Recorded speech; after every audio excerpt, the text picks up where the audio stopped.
जय श्री श्याम, हारे के सहारे की जय हो। दोस्तों, आज मैं आप लोगों के साथ एक ऐसी कहानी शेयर करूंगी जिसे सुनकर आपकी आंखें भर आएंगी। एक ऐसी माँ की कहानी जो अपने बच्चे को ज़िंदगी और मौत के बीच लड़ते देख रही थी। सोचो दोस्तों, किसी माँ ने जब अपने बच्चे को दुखों से पाला हो और उसका बच्चा उसी के सामने ज़िंदगी और मौत के बीच लड़ रहा हो, तो उस माँ के दिल पर क्या बीतती होगी। आज ऐसी मैं कहानी आप लोगों के साथ शेयर करूंगी दोस्तों, जिसे सुनकर आपको रोना आ जाएगा। दोस्तों, अगर आपको आज की कहानी पसंद आए तो प्लीज़ हमारे वीडियो को लाइक करना, शेयर करना, कमेंट बॉक्स में जय श्री श्याम लिखना बिल्कुल भी मत भूलना। और दोस्तों, हमारे चैनल को सब्सक्राइब कर बेल आइकन पे ज़रूर प्रेस कर दें ताकि आने वाली वीडियो की नोटिफिकेशन सबसे पहले आप तक पहुंच सकें। तो चलिए दोस्तों, कहानी को शुरू करते हैं। आज की कहानी मुंबई में रहने वाली कविता जी की कहानी है। कविता जी वैसे तो खाटू श्याम बाबा के शहर राजस्थान से हैं, पर वहाँ पर कुछ काम वगैरह ना होने की वजह से वो मुंबई रहने लगी। उनके परिवार में उनके सास ससुर, उनके पति और उनका एक 10 साल का बेटा जिसका नाम राहुल था, वो सारे साथ में रहा करते थे। उनका सब कुछ सही चल रहा था, सब कुछ एकदम अच्छा चल रहा था। घर में खुशियाँ ही खुशियाँ थी। लेकिन वो राजस्थान से भले ही थी, पर वो खाटू श्याम बाबा को मानती नहीं थी। मतलब उन्होंने नाम सुना था, लेकिन वो मानती नहीं थी, बाबा के दरबार कभी गई नहीं थी। एक दिन अचानक से खेलते खेलते उनके बेटे के पेट में अचानक से दर्द होता है, और दर्द इतना भयानक होता है कि वो तुरंत ही खेलते खेलते बेहोश हो जाता है। वो तुरंत अपने बेटे को लेकर हॉस्पिटल पहुंचते हैं। हॉस्पिटल में चेकअप वगैरह कराते हैं। वहाँ पर डॉक्टर जो बताते हैं उसको सुनकर उनके पैरों तले ज़मीन निकल जाती है। उनको ये नहीं समझ आता कि ये क्या हुआ। डॉक्टर्स बताते हैं कि इस बच्चे की दोनों किडनियाँ ख़राब हो चुकी हैं और इसके बचने के चांस बहुत कम हैं। वो कहने लगी कि ऐसा कैसे हो गया, और वो भी एकदम से अचानक से, ये बिल्कुल ठीक था। तभी डॉक्टर्स कहते हैं कि ये काफ़ी लंबे समय से इनको अंदर ही अंदर प्रॉब्लम हो रही थी, आपने ध्यान नहीं दिया होगा। वो बताती हैं कि हाँ, उसको, उनके बेटे को कई बार बीच में पेट में दर्द हुआ था, बुखार हुआ था, पर वो नॉर्मल डॉक्टर से दवाई दिला देती थी। ऐसा इन्होंने कभी ध्यान नहीं दिया। तो डॉक्टर्स ने कहा, देखिए, अगर आप चाहते हैं कि आपका बच्चा बच सके तो इनका सिर्फ एक ही इलाज है, इनका ऑपरेशन करना होगा। किसी भी तरीके से इनको नई किडनी की ज़रूरत है। अगर ऐसा हो सकता है तो आपका बेटा बच सकता है, वरना उम्मीद छोड़ दीजिए। अब इनको समझ नहीं आ रहा था ये क्या करें। ये सारे घर वाले बहुत ज़्यादा परेशान, रो रो कर इन सब का बहुत ज़्यादा बुरा हाल था। लेकिन ये जो कविता जी हैं, ये काफ़ी ज़्यादा भगवान में ध्यान रखने वाली थी। ये भगवान को बहुत ज़्यादा मानती थी।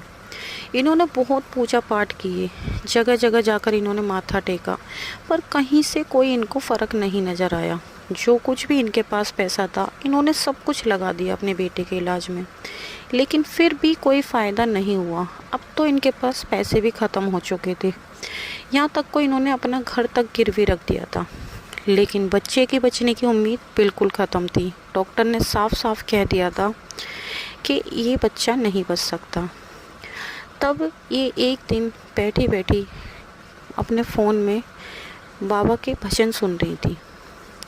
ये भजन सुन रही थी, इनको अचानक से ही ध्यान आया कि ये तो वही खाटू श्याम बाबा हैं जो हमारे राजस्थान में हैं। इन्होंने उस भजन में कुछ ऐसी बातें सुनी कि बाबा को अर्जी लगाओ तो सब कुछ ठीक हो जाएगा। इन्होंने जब भी भजन सुनते सुनते श्याम बाबा से अर्जी लगाई और कहा, बाबा, अगर आपने मेरे बेटे को बचा लिया तो आज से मेरा पूरा जीवन आपका, मैं आपको ही मानूंगी, मेरा पूरा जीवन आपको समर्पित हो जाएगा। इस तरीके से इन्होंने बाबा श्याम से अर्जी लगाई, और ये रोज़ सुबह श्याम बाबा की फ़ोटो अपने फ़ोन में लगाती और उनसे रोज़ हाथ जोड़ जोड़ कर विनती करती, बिलक बिलक कर रोती, अपने बच्चे की जान के लिए बाबा से भीख मांगती और कहती कि श्याम बाबा, अगर आप सच में हो तो कृपा करके मेरे बच्चे को बचा लीजिए। फिर एक दिन इनकी गली में श्याम बाबा का कीर्तन चल रहा था। ये अपने बेटे की एक छोटी सी फ़ोटो लेकर उस कीर्तन में पहुंच गई और वहाँ जाकर श्याम बाबा को अपने बेटे की फ़ोटो दिखाई और फूट फूट कर रोने लगी। कहने लगी, बाबा मेरी गोद सोनी मत होने देना। बाबा अगर आप में शक्ति है तो मेरे बेटे को बिल्कुल ठीक कर दो। इस तरह से इन्होंने रो रो कर बाबा से अर्जी लगाई और फिर ये अपने घर आ गई। अगले दिन इनका बेटा जो आंखें नहीं खोल रहा था, उसने आंखें खोली, अपनी माँ का हाथ पकड़ा और कहा, माँ मेरे सपने में एक बाबा आए थे। सफ़ेद रंग का उन्होंने कुर्ता पहन रखा था, उनकी बड़ी बड़ी दाढ़ी और मूंछ थी। उन्होंने मुझे अपनी गोद में लिया और कहा कि बेटा तू चिंता मत कर, तू बिल्कुल ठीक है, तुझे कुछ नहीं होगा। जो बच्चा कल तक बेहोश पड़ा था, जिसको होश नहीं था, वो अपने मुंह से इतनी सारी बातें अपनी माँ को बता रहा है। ये सुनकर कविता जी पूरी तरह हैरान रह गई और डॉक्टर्स भी हैरान हो गए। डॉक्टर्स ने फिर से दोबारा उस बच्चे के चेकअप किए। जब उस बच्चे के चेकअप किए तो उसमें पता चला कि उसकी दोनों किडनियाँ जो कल तक काम नहीं कर रही थी, अब वो काम कर रही हैं। डॉक्टर्स बिल्कुल चौंक गए, हैरान हो गए। डॉक्टर्स कहने लगे, ऐसा कैसे हो सकता है। उन्होंने सारी रिपोर्ट्स मैच की। रिपोर्ट्स में देखा कि किडनी बिल्कुल ख़राब हो चुकी थी और आज वो किडनियाँ बिल्कुल ठीक हैं और वो काम कर रही हैं।